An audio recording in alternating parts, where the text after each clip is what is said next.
Welcome to Democracy Now!, democracynow.org, The War and Peace Report. I'm Amy Goodman. Emmanuel Macron has been re-elected president of France, defeating his far-right challenger Marine Le Pen. Macron won about 58% of the vote in Sunday's election. About 41% of voters backed Le Pen, an 8% increase over her vote count 5 years ago. Nearly 28% of French voters abstained. Many French voters opposed both candidates. I won't be voting in this round, especially not for Macron. Not Macron because he's damaged the people too much and he only thinks about the rich. And in the second round, I'm not going to vote. I've come to do my shopping, and that's more important than voting for Macron or Le Pen. That's obvious. We'll go to Paris on the French elections after headlines. U.S. Secretary of State Tony Blinken and Defense Secretary Lloyd Austin traveled to Kyiv Sunday to meet with the Ukrainian President Volodymyr Zelensky. They vowed to give Ukraine an additional $700 million in military aid.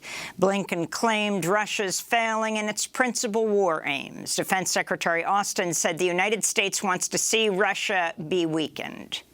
We want to see Russia weakened to the degree that it can't do the kinds of things that it has done in invading Ukraine. So it has already lost a lot of military capability and a lot of its troops, quite frankly. And we want to see them not have the capability to very quickly reproduce that capability. During the trip, Secretary of State Blinken announced plans to gradually reopen the U.S. Embassy in Ukraine. President Biden's expected to soon name Bridget Brink to be ambassador to Ukraine, a position that's been vacant since 2019. Brink is currently serving as ambassador to Slovakia, a post she began under Donald Trump. This comes as fighting continued in Ukraine over the weekend, despite calls for a truce to mark Orthodox Easter. In the Ukrainian port city of Odessa, at least 8 people died in a reported Russian military strike on an apartment building. Earlier today, Russia bombed 5 train stations in western Ukraine. Russia is also continuing to bombard a steel plant in the besieged city of Mariupol, where Ukrainian fighters and civilians are holed up. On Sunday, an Orthodox Ukrainian priest condemned the ongoing violence. They are attacking. Unfortunately, as we were finishing our Easter Mass, we suddenly heard air raid sirens. It is tragic that people who call themselves Christians allow themselves to do such things. They don't even stop on the biggest celebration in the world, the resurrection of Christ. In Russia, a huge fire erupted earlier today at an oil storage facility in the city of Bryansk, about 60 miles north of Russia's border with Ukraine. It's unclear what caused the blaze.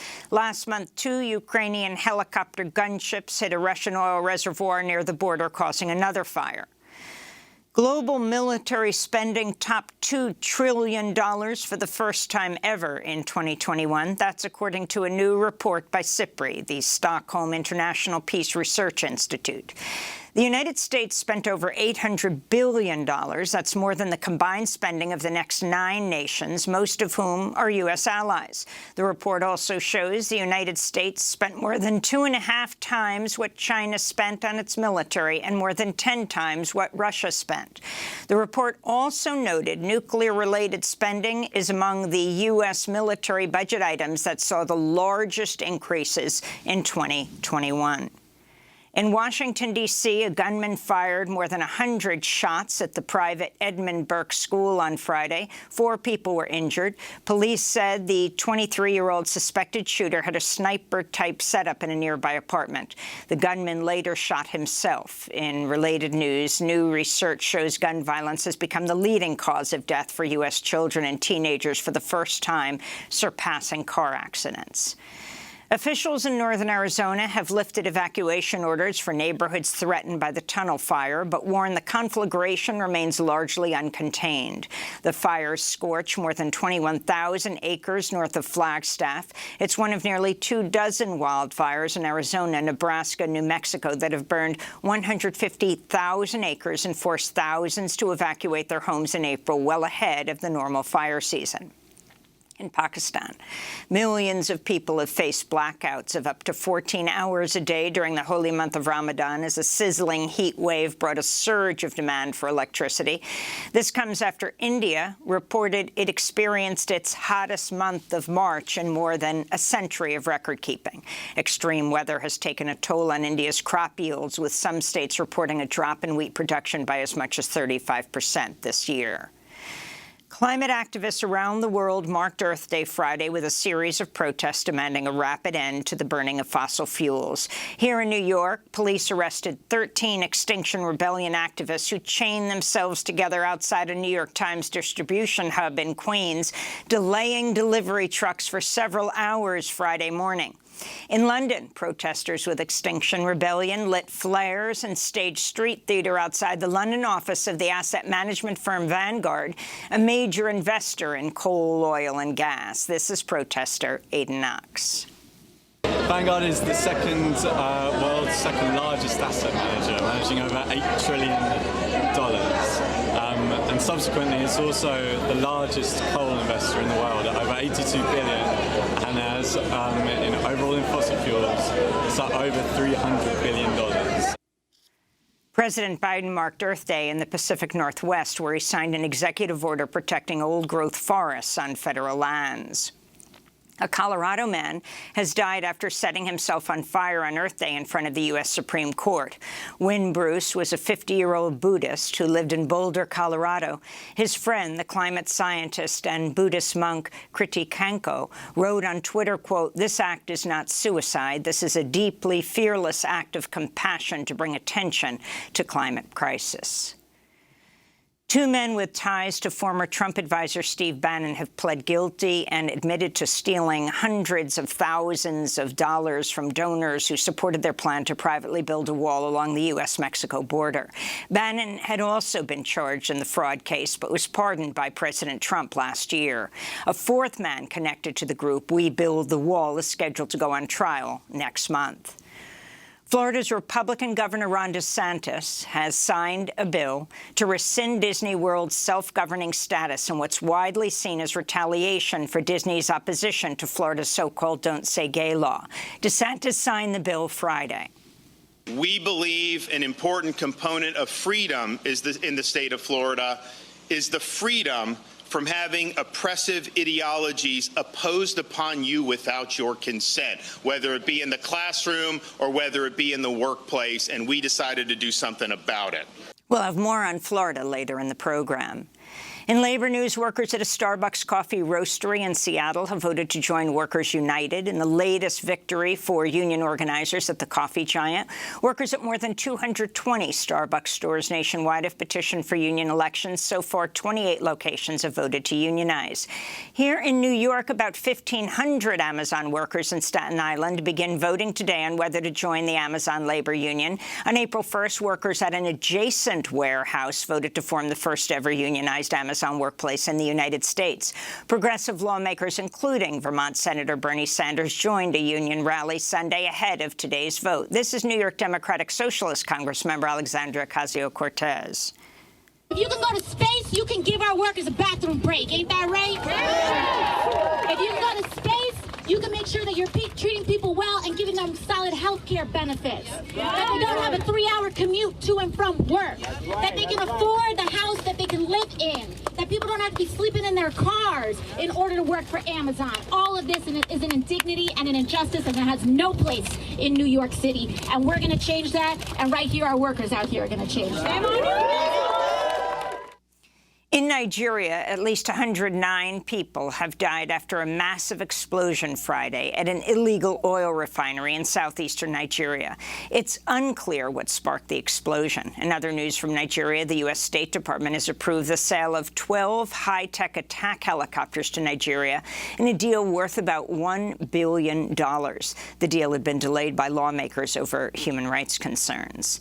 In Sudan, the United Nations has received reports that between 150 and 200 people have died in western Darfur after a group of armed men attacked the village of Kainik on Sunday. Thousands were displaced and homes and shops were burned down. One group, the General Coordination for Refugees and Displaced in Darfur, put the death toll at 168. The Biden administration's threatened the Solomon Islands. It will, quote, respond accordingly if China develops a military presence in the Pacific state. Last week, the Solomon Islands signed a security deal with China, sparking criticism from the United States, Australia, and New Zealand. On Friday, the Biden administration sent a delegation to meet the Prime Minister of the Solomon Islands. In a statement Friday, the White House said, quote, if steps are taken to establish a de facto permanent military presence, power projection capabilities, or a military installation, the delegation noted the United States would then have significant concerns and respond accordingly, unquote. Australia's Prime Minister has also said Scott Morrison, a Chinese military base on Solomon Islands, would be a, quote, red line for Australia. In Mexico City, hundreds of people took to the streets Sunday to protest femicides and violence against women following the death of Debani Escobar, an 18-year-old law student who disappeared April 9th. Her body was found last week inside a water tank at a motel in the northern state of Nuevo León. Protesters called for justice for other women who've disappeared.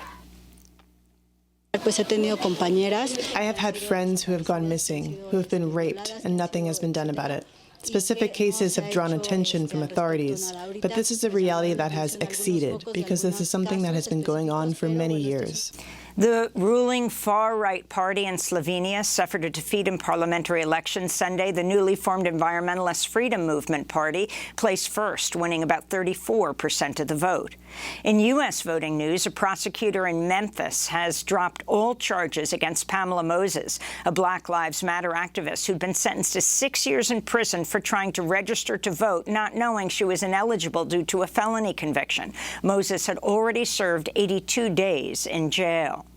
Meanwhile, the Washington Post has revealed Donald Trump's former chief of staff, Mark Meadows, recently broke voting laws by being simultaneously registered to vote in 3 states, Virginia and North and South Carolina. Meadows was recently removed from the rolls in North Carolina as part of an investigation into whether he committed voter fraud. Meadows now works with the Conservative Partnership Institute, which promotes so-called election integrity. And the funeral for Patrick Laloya was held on Friday in Grand Rapids, Michigan. On April 13th, a 26-year-old Congolese refugee was shot in the head by a white Grand Rapids police officer. During the funeral, the Reverend Al Sharpton called on the police department to release the name of the officer who shot him. Every time we're suspected of something, wakati wote wakitususpekte na kitu yoyote, you put our name out there. unatia jina yetu kule. How dare you Inatokana je wewe hold the name of a man uko na kamata unafunga jina ya that mtu killed this mwenye man? alikuya aliua ukijana. We want his name. Tunataka jina lake. Civil rights attorney Ben Crump also spoke at Patrick Laloya's funeral. See, you must understand Inabidi uelewe that this is not just a legal issue. yeye iko tu kitu tu ya sheria, This is not just a civil rights issue. yeye iko tu kitu ya kupigania, But truly, Peter, this is a human rights issue. hii ni kitu ya muhimu ya maisha ya mwanadamu. Because world leaders can't Kwa sababu watu wote dunia condemn Russian soldiers habaezi kukuwa tu banakondane basoda ya Rusi shooting unarmed citizens kupiga watu masasi wenye wana bunduki in the back of the head nyuma ya kichwa in the Ukraine, mu Ukraine, but then kisha baadaye refuse to condemn na wanakatala kukondane police officers police officier shooting unarmed mwenye anapiga mtu mwenye black citizens mtoto here in Grand Rapids, mwenye ana Michigan. bunduki hapa Grand Rapids anampiga. If it's wrong that you do it in the Ukraine, Kama balifanya ni then it's wrong that you do it in Grand Rapids. balifanya mubaya Ukraine